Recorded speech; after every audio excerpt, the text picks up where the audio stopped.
name is Gitungo Wamere. I serve at Mzalendo Trust as the program coordinator.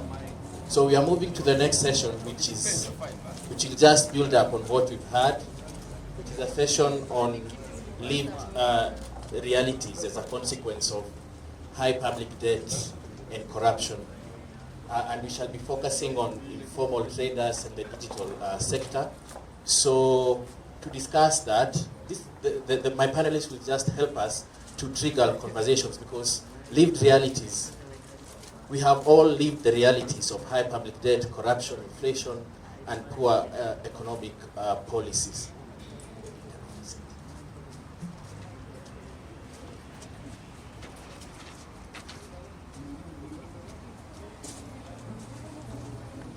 And as a matter of fact, Zakaria, one of my panelists, who is the chairman of Kenya Micro Small Manufacturer Services Providers, has just left because of one of the lived realities. He has just told me that he's going to rescue one of his traders who has been arrested by Kanjo. So he will not be with us. So to help us share stories on our lived realities, I have a rich panel. I have Bina Maseno, who is the ED Badini Africa and deals with women in Eastlands. I have Linux, who is a young man and also a student. And I also have Atieno, who is a trader. So I will just ask them one question, which they will answer as they introduce themselves.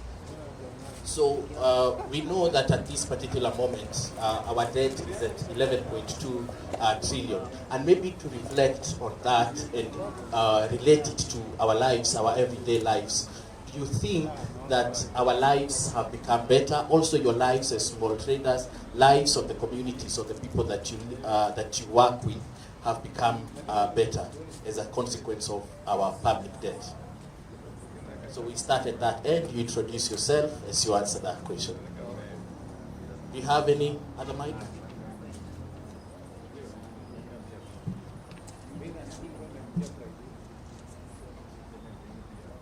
Good afternoon. I am Rosa Tieno, a trader at Kikomba. I sell fish. Okay, I can say that for me and some of the traders at the market who have interacted with TISA, because TISA has been a pillar for us, we are doing better through the civic education that we've got from TISA, through the support that they give us when we are arrested with the kanjos and the police harass us. So TISA has given us a voice, and through that we can fight for our rights. Maybe before you pass the mic now, the question that I wanted you to answer: the government has borrowed money to ensure that our lives are better as a people.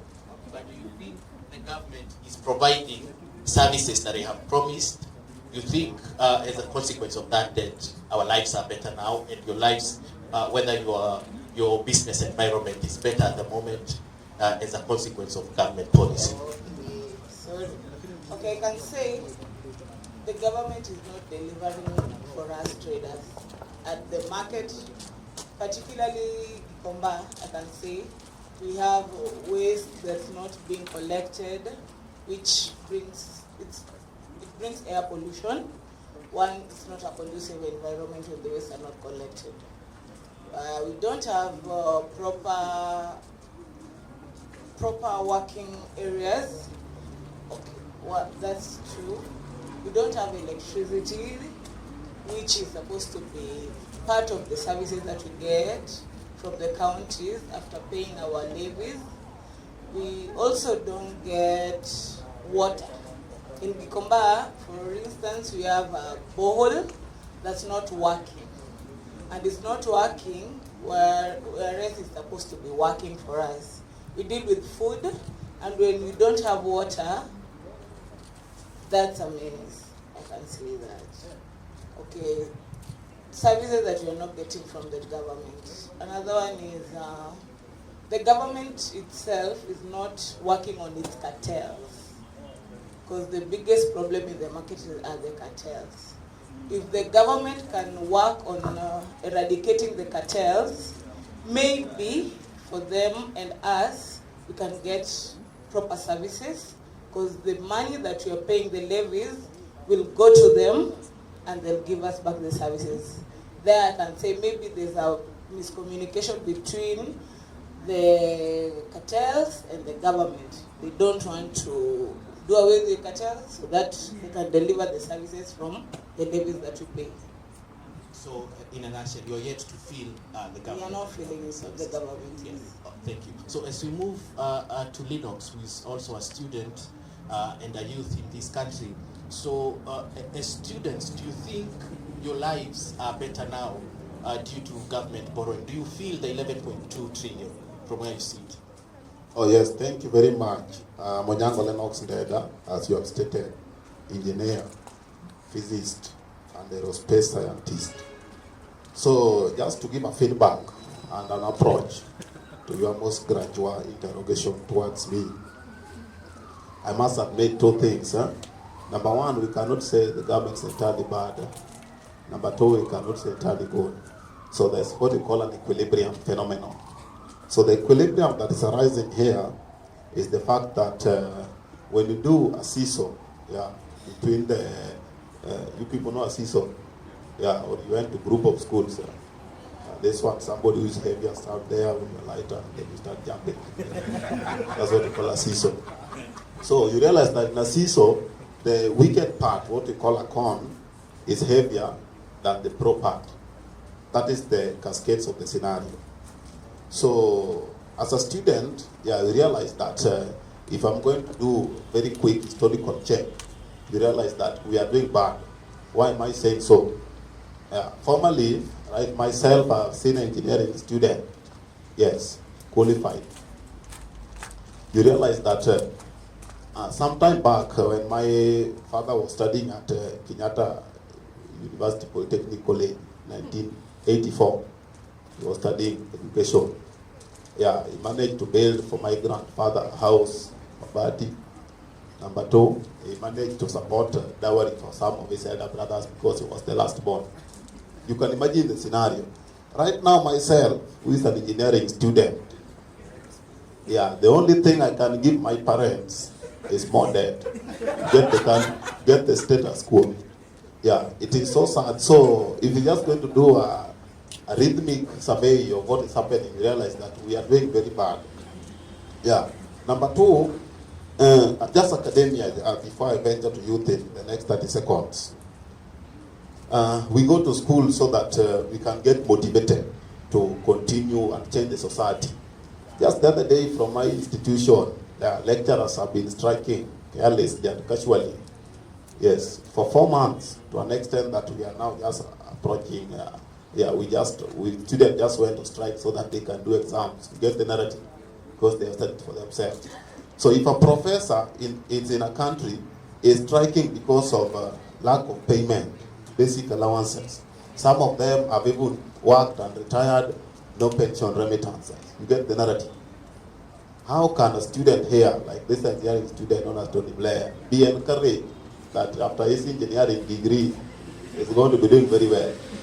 So we realize there's lack of motivation. So the debt we are talking about here as a country has extremely depraved us more than made us better. Thank you.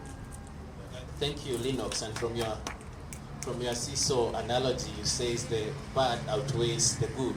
So let's move to Bina, who initially said she works with a community of women in the Eastlands of Nairobi. So from your observation and the communities that you work with, do you think their life has become better as we look at our rising public debt?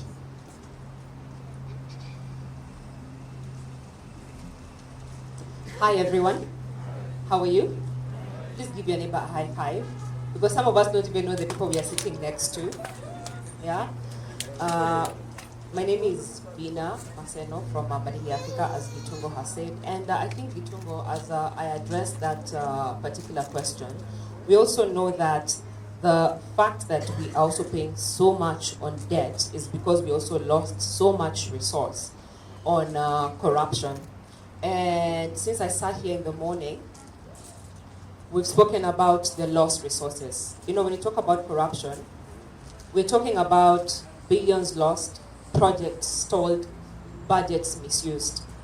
But I also want to talk about aspects that those numbers do not capture, the invisible aspects of corruption. And for me, it is that woman I work with in the community who has to pay a bribe to deliver their child safely. It is what he's talking about here, that you're working so hard, you are doing everything as a student to excel in academia, but then you see opportunities being passed on to someone else because they have better connections. It is me who last year, I think when we're talking about people sharing their own personal experiences, it is me who last year took my dad to the nearest hospital, which was a public hospital, and we needed blood the next day. And people from my own office all went to the hospital, including my board chair, Nerima Wako, who was not even able to track blood because they told her, she's, the way they measure in terms of whether you are even fit enough to track blood at that particular time. Like, everyone just came to support me. But then when I took that blood for screening, I had to push, and the person who was screening that blood wanted a bribe to give my dad just 2 pints. And we had chucked 8 pints of blood. Like, we even had extra for the hospital. But my own dad could not access 2 pints of blood, just 2. And you're looking at him almost losing his breath. And I'm being told I should facilitate Dr. 1, I should facilitate Dr. 2. It's our children who grow up normalizing this dysfunction. It's our stolen dreams, it's abandoned dreams. It is us refusing sometimes to cultivate our talent because we have seen there are people who, because of resources, then they are overlooked. Their talent is overlooked because someone paid resources somewhere. And I think it's important to name these things because these emotions, this hopelessness, this not believing, does not make it in our reports. It is us settling down and, you talk to someone, they're just like, you know what, me, I just want to make it with whichever means. You see, it's your friend, and that's the. A month ago, we were going out as girls, and there's one friend of ours who did not confirm that she's going to come. And sometimes it is that friend of yours who won't even turn up for a party because they're just like, when you guys are saying, let's buy 1 round, they don't even have a resource. And they're thinking, how am I going to get to that place and come back home later tonight? I don't even have money for Uber. It is them missing out of social spaces because they cannot even afford it. Yet, they have what it takes. You see, they have what it takes in terms of education. They try and show up. They try and apply for these opportunities. It is lastly, a woman who called me on Saturday. I think that has been one of my lowest. This is a woman who had a business running. And last Saturday, she calls me and she says, Bina, I lost my husband. I lost my business. And I don't even have outfits to bury my husband with. Can I ask you to get me a suit from your partner? I think that was the lowest for me. As in, you even want to bury someone with someone's outfit. Like, you can't even afford to bury your own spouse in dignity. It is living with those indignities every other day, and that indignity and seeing rights being treated as privileges. It is that trauma that is passed down to our children who normalize dysfunction. It is our children normalizing injustice from when they are young because they have seen their parents not accessing justice because they have to facilitate it. They have seen their mothers who are widows who cannot access their father's pension because they have to facilitate to access that pension. So I think for me, we have to name these things, you see, and until we start naming what it does to us, we won't be able to organize better to mobilize better, to change regimes that normalize a broken status quo. Yeah. Thank you, Bina. And from that, let me move to the participants. And I know you can all relate to the realities that have been shared here. So maybe I would like to ask you, do you share the same realities with them, and do you agree that our rising public debt is as a consequence of corruption? And also, do you feel, in terms of service delivery, the rising public debt? Maybe anyone who can respond or even react to what our panelists have spoken to.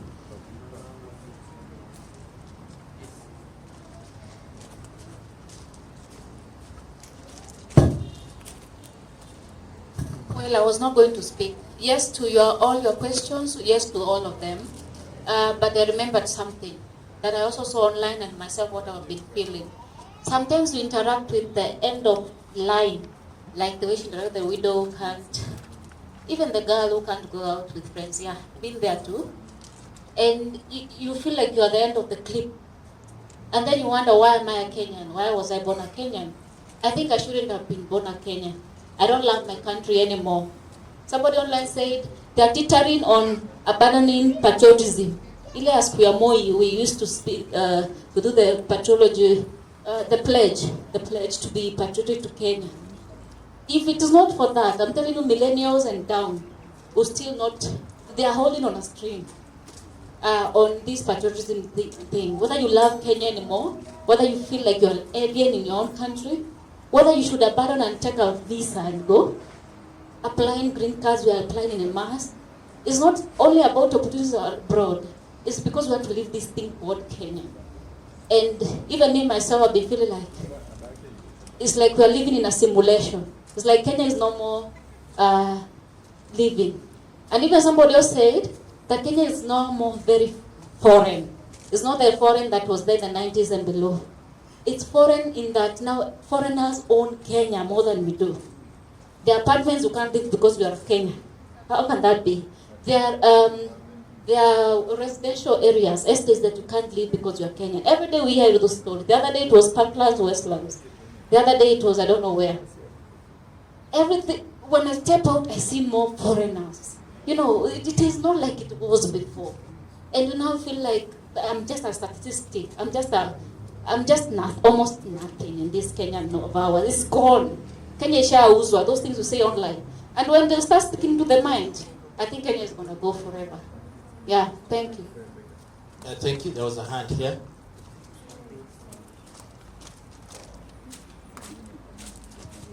Yes, thank you so much. Chinua Achebe says that shall we kill a snake and throw it away when we have got a bag to put long things in? So I'm happy that we are having this discussion. I'm Onyango Tony Blair, as you say, a student at the Technical University of Kenya. And when you come to think of it, when you have people literally swimming off the shores of Lampedusa to make their way to Spain and to other countries because they do not want to be there in their countries anymore, then it speaks to the fact that we are actually this is our lowest level. And you can remember even when we were on the streets as Gen Zs, some were even saying, what am I really waiting for? You just shoot me so that I just die and go. Whereas I think we are at a very bad stage. And just as he has put it, as the engineering students sometimes, you even wonder, you are in a classroom, you are an engineering student, and while you are in high school, you are told that, look, education is the key to success. But when you look at your lecturer, is even struggling more than you.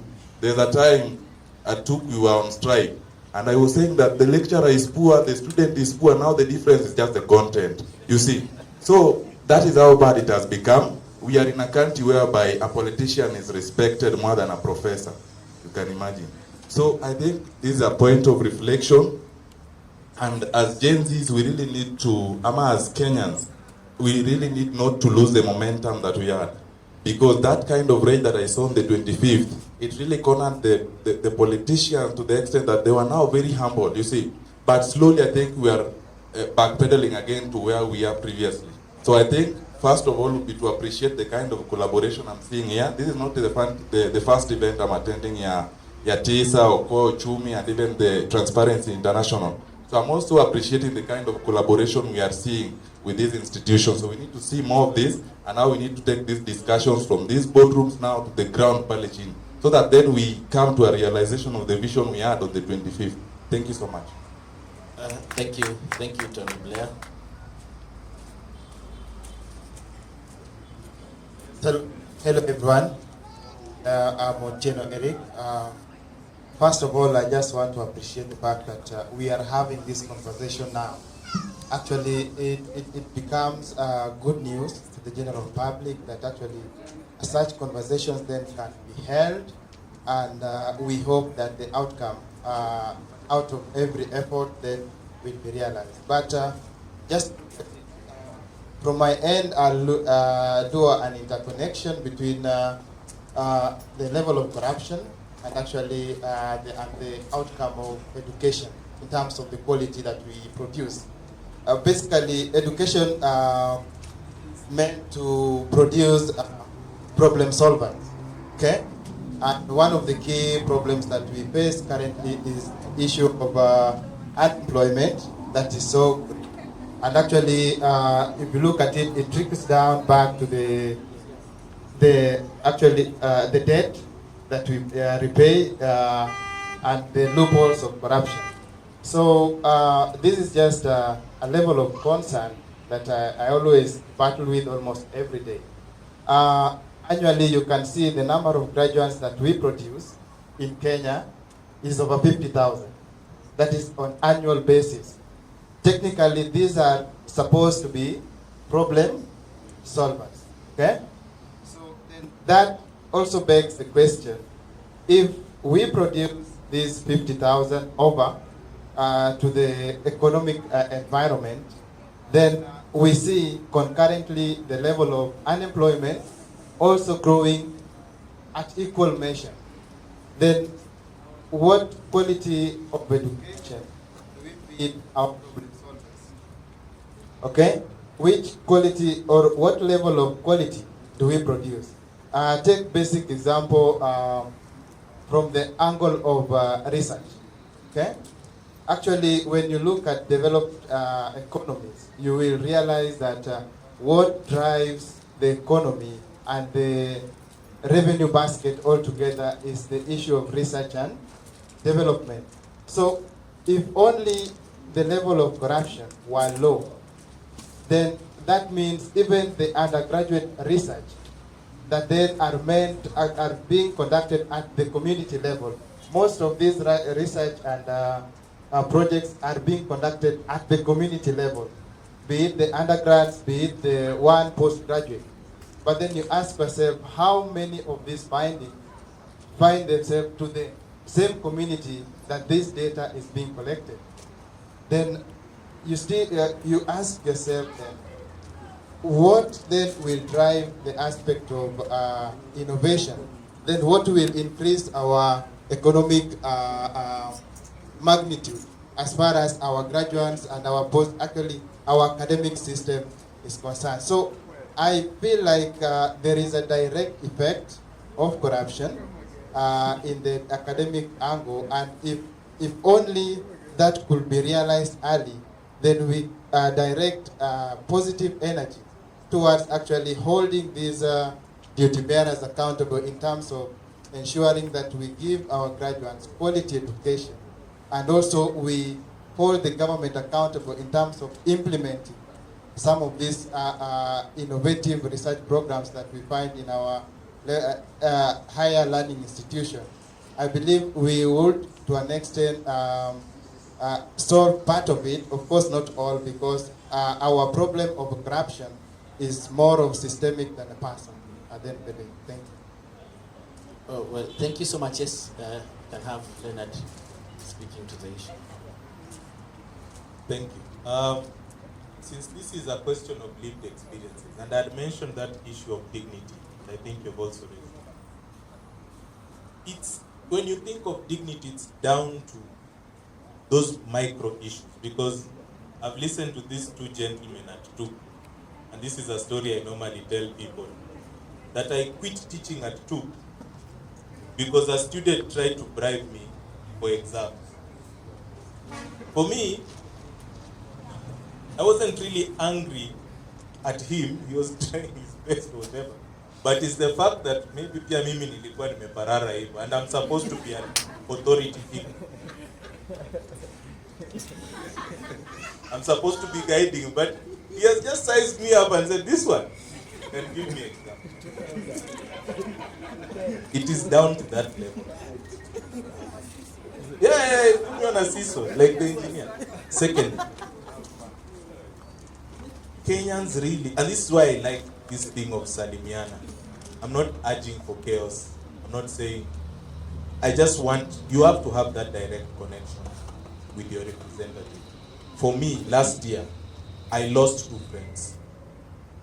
One gave up and killed himself. And this is as you think someone is doing okay, but truly he's on edge. I have still not believed that someone of his stature could do that.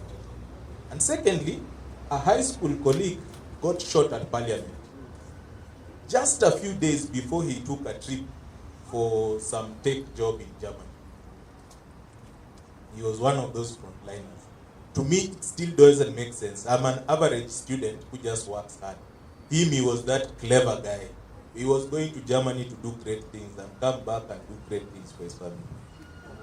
But everything had pushed him to the point where he was on the front line and he got shot. And this wasn't like he was 30-something, but he was right there running. That's what's happening to a lot of us. So I really feel my sister there when she's saying how she wants to give up on the country. I've decided for myself that this one, mimi nimechora line. But what about other people, right? How are we going to help each other in this? That's why I'm saying, Salimia those guys. It might help you even psychologically. Thank you. Thank you, Leonard. And you have contemplated leaving Kenya, or would want to leave Kenya? Ashokan? If that opportunity came, leave and forget about it. Okay, there's still hope. So, Atieno coming to you.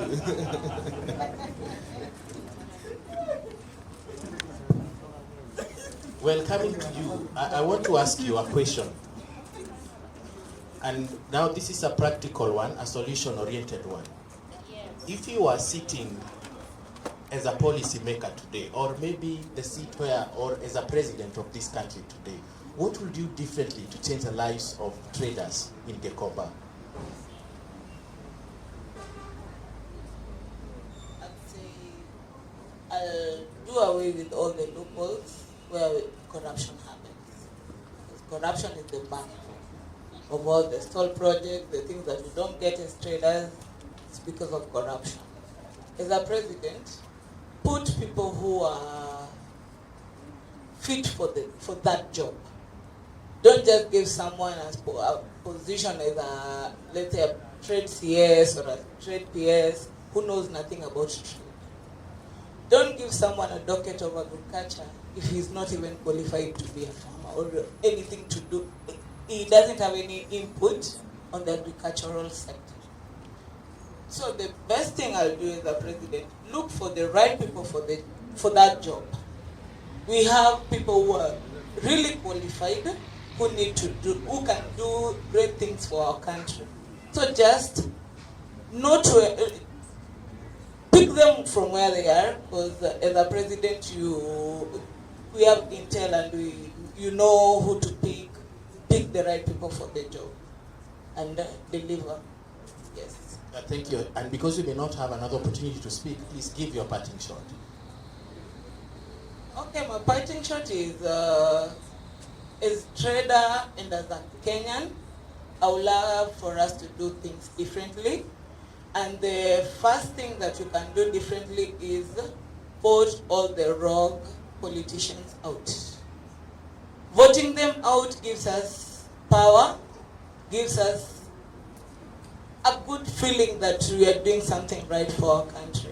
Let's fight for our country, because there's no better place than our country. Though I've also tried leaving the country, which did not work out.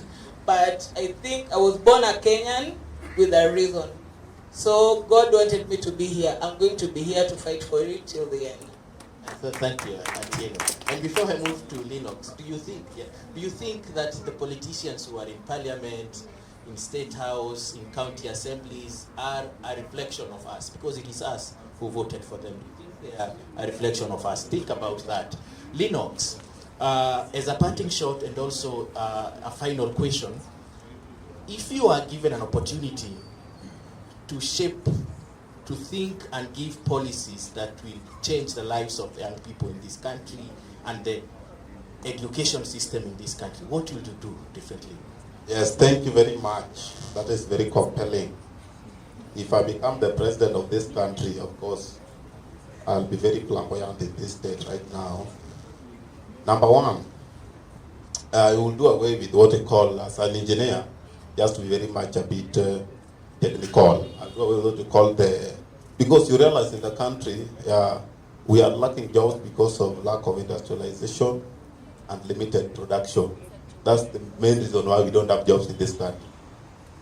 You realize that government borrows loans and at the same time do a DBOT project, design, build, operate, transfer. Meaning I have a borrowed loan to build a structure as compelling as an expressway. And when I'm building it, I use a design, build, operate, transfer. Do you know what that one means? Oh, okay, that's just in a nutshell, Yeah. So DBOT means Chinese company comes, that is China Bridge and Road Company. They design, they finance themselves with their money, and then they operate it, they collect their terms, and they should operate for at least 27 years. After 27 years, how many presidents shall we be having? So President Uhuru Kenyatta built it, under Ruto we still don't own it. Another president come in 2028, in 2027, we still don't own. 2032, we still don't own. You realize that the president don't even know what is happening in the country with the mega project. We're going to do it so that the local people can get employment in the phenomenon there. Publicity of Sicily and Pompeii, Greece, argues that debt is the slavery of the free. It is very compelling that the next thing I'm going to do, number one, is going to empower innovation. In Vision 2030, one of our flagship projects was the Convert Technopolis phenomenon. It's a mirage and a delusional phenomenon going on that side. It is sad. In a world where we are living in quantum modeling and digital twins, we are still arguing on one or two things. Just to conclude, you see, I normally observe global scale and in politics. If you look at how presidents in US campaign, nobody is mentioning building a road. Nobody is saying I'm going to put up a toll, put up a BCD, launch a water project. No matter who is the president, the roads will always be there. In Kenya, we have statutory boards, KENHA, KORA, which are just there, just side documents and approving. Are you getting the narrative? Yes. So, you realize that I'm going to ensure that all bodies are independent to an extent that even if we don't have a president in a country, if a road is to be maintained after 15 years, it shall be maintained no matter who is the president. And the funds are there. If pharmaceutical products are going to be injected in the country for this period and this period, it has to occur. There is no way that we can politicize development to an extent that a president puts a very quack engineer, not like me, to build a structure that will collapse so that they can campaign that if you elect me again, I'll build a stronger one. So kindly elect me. That's the narrative. So given that I was told, and then I'll do away with these fake whistleblowers in the country. These people that suddenly become clever in a country. Like J.B. Muduri. Suddenly be clever, to being fired, then you want to start to fight corruption. I deal with corruption to the core. Judicial killing is the best way, because if a person has stolen, the most potential thing is that he shall steal again. Get the narrative. So if you can kill this person, that a dead thief cannot steal again. So, yes, you want to stop? Yes, so in conclusion, what I mean is that I'm going to ensure that there is a very proper documentation, monitoring and evaluation, all the entire project stages and fair commissioning. Just as a parting shot, I must admit that this issue of debt has cascaded to an extent that comrades are committing suicide casually, carelessly, and it's a very trivial phenomenon these days. Mzalendo University, adjacent to my village in Seme, Kisumu County. It is so sad that in a span of 2 weeks, comrades are hanging themselves. It is very sad. That is what Max Weber argues, altruistic suicide, anomic, egoistic, and a taint of fatalistic approach of death. It is bad. So just to conclude, let me just say that it is sad that the country is being run like a puppeteer, pulling onto the strings of a marionette. And it's a time that from the diurnal times, the nocturnal moments, we fight corruption and build a country. Thank you. Thank you so much, Enoch.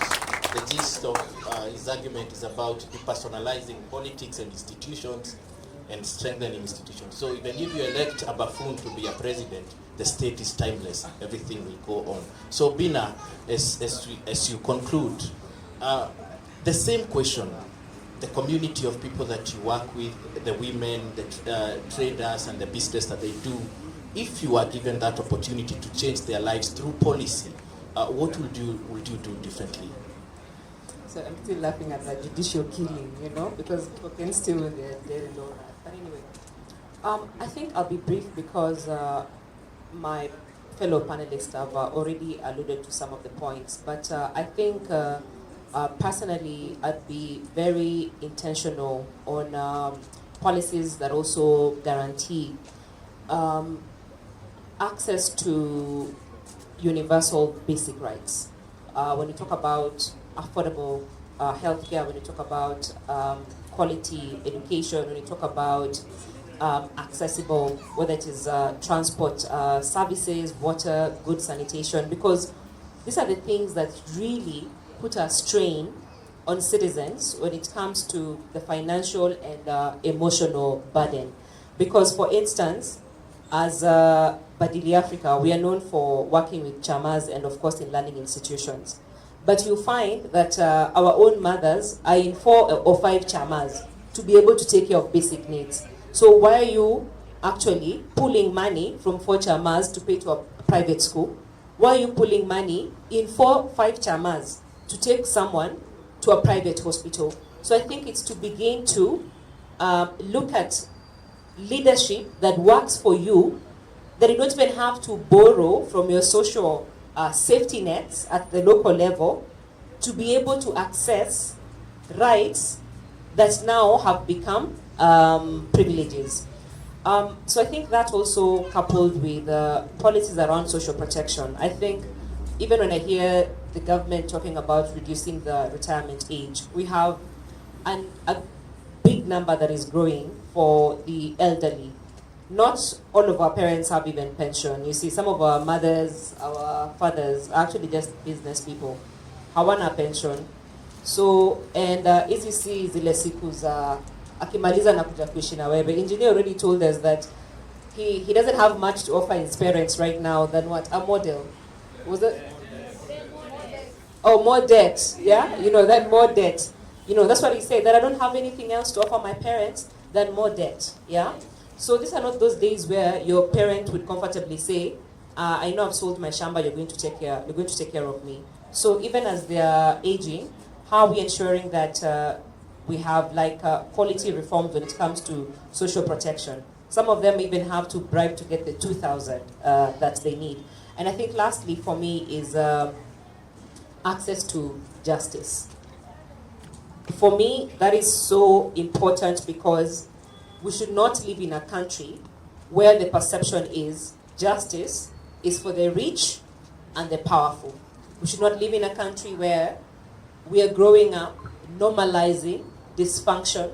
We are growing up normalizing injustice because we have seen that it's belonging to the rich and the powerful. So those are some of the things I'd be very keen on. And just to encourage us, as I say my final statement, is when we talk about holding leaders accountable, I think for me, it's just not even the elected leaders alone. It's even the appointed leaders. In our communities, the chiefs are very, very powerful. Our nyumba kumis are very, very powerful.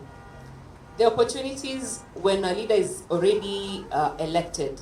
I don't know how many of us have even ever approached their own MP to want to sit in the CDF committee. Because immediately after election, there is no committee.